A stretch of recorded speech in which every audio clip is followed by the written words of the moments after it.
북한을 방문한 최문순 도지사가 국제유소년 축구대회 춘천 개최 등 방북 성과를 발표했습니다. 양양군이 북양양 지역에 추진 중인 대규모 도시개발 사업에 기대와 걱정이 엇갈리고 있습니다. 올여름 사상 유례 없는 폭염으로 도내 해수욕장 피서객 수가 크게 줄었습니다. 피서 경기도 실종됐습니다. 북상하는 제19호 태풍의 영향으로 오는 23일 강원도에는 많은 비가 오고 태풍주의보가 발표될 가능성이 있습니다. 여러분 안녕하십니까? 뉴스데스크 강원입니다. 첫 소식입니다. 북한 평양을 방문하고 돌아온 최문순 도지사가 방북 성과를 발표했습니다. 다음 대회를 춘천에서 열고 내년 대회는 북한 원산에서 개최하는 데 잠정 합의했다고 밝혔습니다. 이재규 기자가 취재했습니다. 9박 10일간의 북한 평양 일정을 마치고 돌아온 최문순 도지사가 방북 결과를 발표했습니다. 최 지사는 지난 10일부터 19일까지 주문진 중학교와 북한 4.25 체육단 등 남북한과 러시아, 중국 등 6개국 유소년 축구팀이 참가한 제4회 아리스포츠컵 국제유소년 축구대회에 참가했습니다.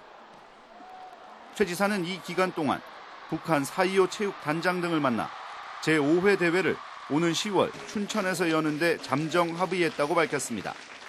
다음 대회를 이제 10월 25일 날 우리 강원도에서 열기로 합의한 것, 이게 이제 구체적인 성과가 되겠습니다. 내년 5월 6회 대회는 북한 원산에서 개최하는 안에도 기본적인 의견 일치를 보았습니다. 최종안은 남북 각 정부 차원에서 결정되겠지만 북강원 원산으로 직행로가 뚫린다면 동해 육로길이 열리는 계기가 될 전망입니다. 하지만 2021년 동계아시안게임의 남북 공동 개최에 대해서는 남북 정상의 의지가 중요하다며 여지를 남겼습니다. 양쪽 정상들이 이것을 이제 공유해서 정상회담 안건으로 넣어줘야 되는데 제가 뭐 건의를 하겠습니다만은 그것이 안건으로 들어갈지는 미지수입니다. 저희들은 최선을 다해서 정상회담 안건이 되도록 노력하겠습니다. 강원도는 궁예도성 남북 공동 발굴, 속초 원산 간 크루즈 운항 등 스포츠 교류를 넘어선 교류 사업 확대안도 제안했다고 밝혔습니다. 강원도는 이번 체육 교류를 통해 남북 강원도 간 신뢰 관계가 회복된 만큼 문화 경제적인 측면에서도 남북 협력 사업이 확대되길 기대하고 있습니다. MBC 뉴스 이재규입니다. 다음 소식입니다. 강원도 내 93개 해수욕장이 모두 폐장했습니다. 올여름 사상 유례 없던 폭염으로 피서객 수가 크게 줄었습니다. 김인성 기자입니다. 부쩍 한산해진 해수욕장에서 시설물을 정리하고 파라솔을 걷어 말립니다. 뒤늦게 해수욕장을 찾은 피서객들은 아쉬움에 발이라도 담가봅니다. 올여름 강원 동해안 93개 해수욕장에는 지난해보다 17.7% 줄어든 1,846만여 명이 다녀간 것으로 최종 집계됐습니다. 동해시가 51%나 줄었고 속초 33, 삼척 20, 고성 15, 양양은 11% 줄었고 강릉만 6% 늘었습니다. 올해 강원도 해수욕장을 찾은 피서객 수는 지난해보다 크게 줄었지만 전국 유명한 해수욕장들이 대부분 비슷한 실정입니다. 폭염으로 충남 대천 해수욕장은 올해 30% 줄었고 이달 말까지 운영하는 부산 해운대와 광안리 해수욕장은 각각 10%와 14%가량 줄었습니다. 지난 7월 중순부터 8월 초까지 계속 이어진 폭염으로 인해서 동해안을 많은 피서객들이 찾아는 주셨습니다만은 산간 계곡이나 또 실내에서 실내 시설을 이용하는 그런 현상으로 반면 강릉시는 올림픽으로 고속철도가 생겼고 대형 호텔부터 게스트하우스에 이르기까지 다양한 숙소가 갖춰져 피서객이 늘었습니다. KTX가 생겨갖고 다양한 혜택들도 생겼는데 4명이서 5만 원 그 혜택을 받고 저희는 오게 되었고 이제 교통뿐만 아니라 게스트하우스 같은 숙박 시설도 되게 많이 발달돼 있어서 사상 유례 없는 폭염과 피서 문화 변화에 따라 앞으로 동해안 피서객 유치를 위한 새로운 전략이 필요합니다. MBC 뉴스 김인성입니다. 네, 그런 탓에 도내 해수욕장 개장 기간에 피서 경기는 기대 이하였습니다. 횟집 등 관련 상가는 물론 숙박업소도 피서객들이 예년보다 크게 줄었습니다. 문병훈 기자입니다. 폐장한 해수욕장 주변 상가의 횟집들이 한산합니다. 해수욕장 개장 기간에도 찾아오는 피서객들이 기대보다 많지 않았습니다. 지난해보다 피서객이 줄어들고 폭염까지 이어지면서 올해 피서 특수는 사라졌습니다. 작년 대비 한 3분의 1 정도? 3분의 1도 안 됐던 것 같아요. 날이 너무 더워갖고 해수욕장 자체에도 사람이 없었고 작년에 같은 경우에는 여기 사람이 걸어 다닐 수 없을 만큼의 차들이 왔다 갔다 했는데 숙박업소는 규모에 따라 차이가 컸습니다.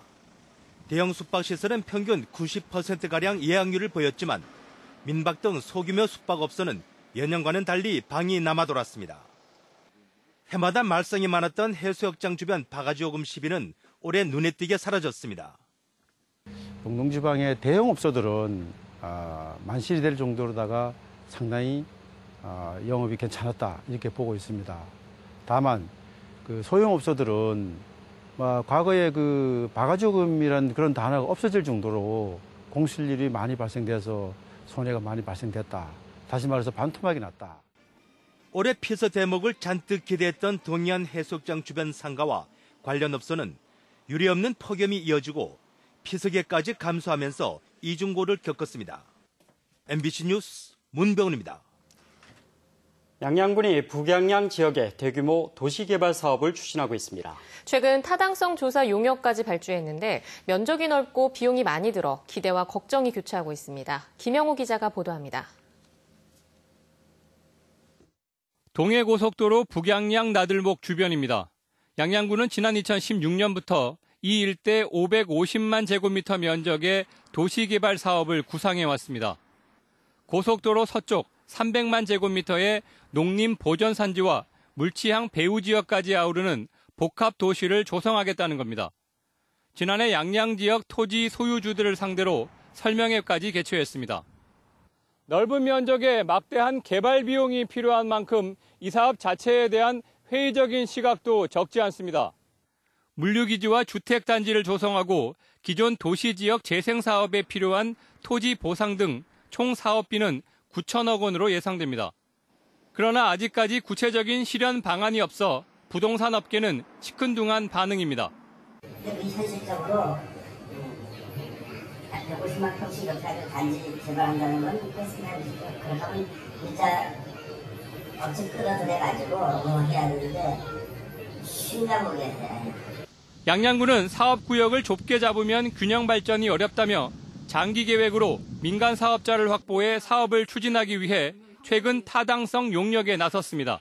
법적, 제도적, 환경적 타당성을 1차적으로 검토를 하되 개발 전략에 따라서 실수요 조사도 하고 거기에 따라서 재원 확보 방안도 마련을 해서 고속도로 개통으로 이미 부동산 가격이 오를 대로 오른 상황에서 자칫 부동산 투기를 조장하는 게 아닌가 하는 우려도 있어 앞으로 용역 결과에 관심이 모아지고 있습니다. MBC 뉴스 김영호입니다. 네. 강릉 지역 버스업체 노조의 파업이 예고된 가운데 원주 지역 시내버스 업체 3곳의 노사 협상이 타결됐습니다. 하지만 근로시간 단축 등으로 인한 문제들이 여전히 남아있어 제대로 된 대책 마련이 시급합니다. 권기만 기자가 취재했습니다. 노조가 전면 파업을 예고한 상황에서 원주 지역 시내버스 노사는 시급을 13% 올리는 데 합의했습니다. 인상된 시급은 내년도 최저임금 8,350원보다 215원 많은 수준입니다. 시내버스 기사들은 최저임금 수준의 대우에 휴게 시간도 보장받지 못하고 하루 최대 18시간을 근무해왔습니다. 원주 지역 시내버스 근로자의 처우 조건은 전국에서도 물론 강원도에서도 가장 열악하다. 한마디로 이런 말이 하면서 임금은 적게 받는다. 원주 시내버스 기사들은 낮은 시급이지만 장시간 근무를 통해 일정 수준의 임금을 받고 있습니다. 그런데 근로기준법 개정으로 일할 수 있는 시간이 줄어들면 생계가 어려워질 수밖에 없습니다. 개정된 근로기준법을 지키면서 지금처럼 169대의 시내버스를 운행하려면 원주는 내후년까지 현재 280명의 절반인 140명의 기사가 더 필요합니다. 버스기사 입장에서는 일하는 시간이 줄어 임금이 반토막 나고 버스 회사는 최저임금 인상 등으로 경영이 더욱 악화될 수밖에 없다는 입장입니다. 무대책입니다. 대책이 없습니다.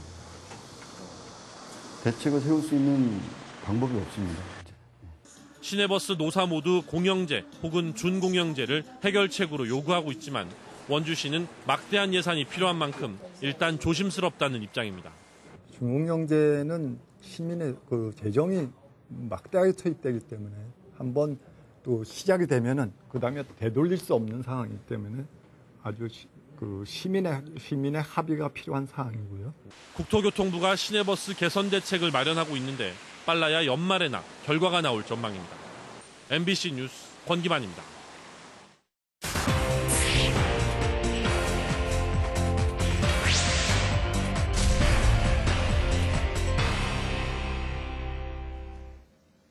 북상하는 제19호 태풍 쏠릭의 영향으로 오는 23일 강원도에는 많은 비가 오고 태풍주의보가 발표될 가능성이 있는 가운데 내일 영동 지역은 대체로 흐리고 낮 최고 기온은 27도에서 30도로 오늘과 비슷하겠습니다.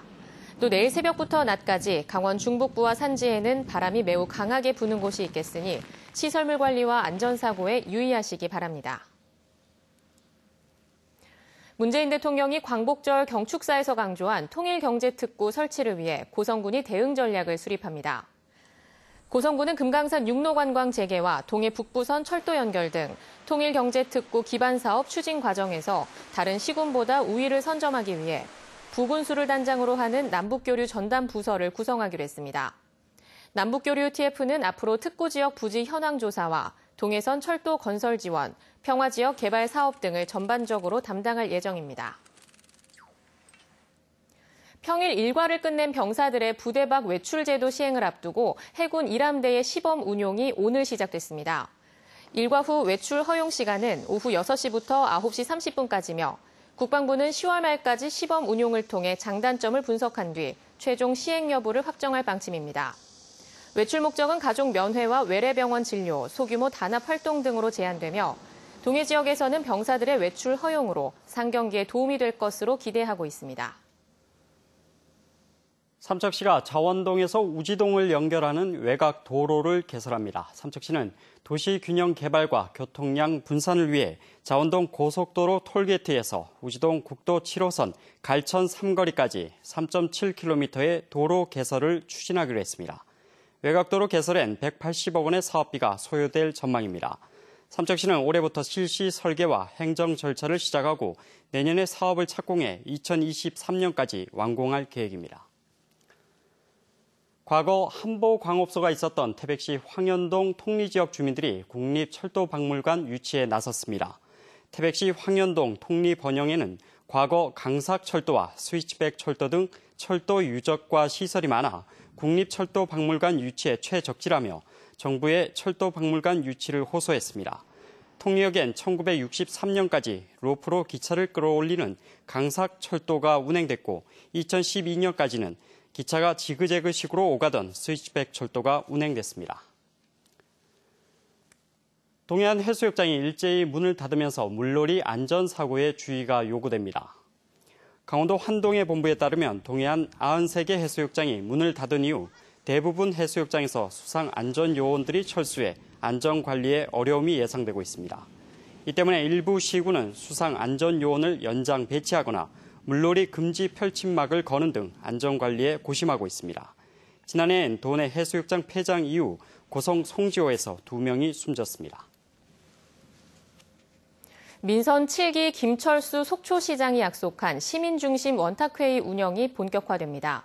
속초시는 민간 자문기구인 시민중심 원탁회의의 구성과 운영에 대한 조례안을 최근 입법 예고하고 다음 달 6일까지 개인이나 단체의 의견을 받습니다. 김철수 시장은 지역 현안에 대한 의견 수렴을 위해 시민단체와 각계 전문가 등 50명 내외로 시민중심 원탁회의를 구성하겠다고 공약했습니다. 동해시 삼화사의 주지 임기 만료를 앞두고 일부 신도들이 반발의 강도를 높이고 있습니다. 삼화사 일부 신도들은 효림 주지 스님의 독선적인 운영과 불투명한 재정 집행 등으로 사찰이 파행 운영되고 있다며 이달 들어 주말마다 연임에 반대하는 집회를 열고 있습니다. 삼화사 측은 이에 대해 사찰 운영 방식에 이견을 가진 신도들이 근거 없는 의혹을 제기하는 것에 불과하다는 입장입니다. 필로폰을 투약하고 버스를 운행한 운전기사와 유통피의자 등 8명이 경찰에 붙잡혔습니다. 강원지방경찰청은 지난 12일 체내에 필로폰 성분이 남아있는 상태에서 고성에서 춘천까지 버스를 운행한 62살 A씨 등 필로폰 상습 투약자와 유통자 등 피의자 8명을 검거했다고 밝혔습니다. 뉴스데스크 강원을 마칩니다. 시청해주신 여러분 고맙습니다.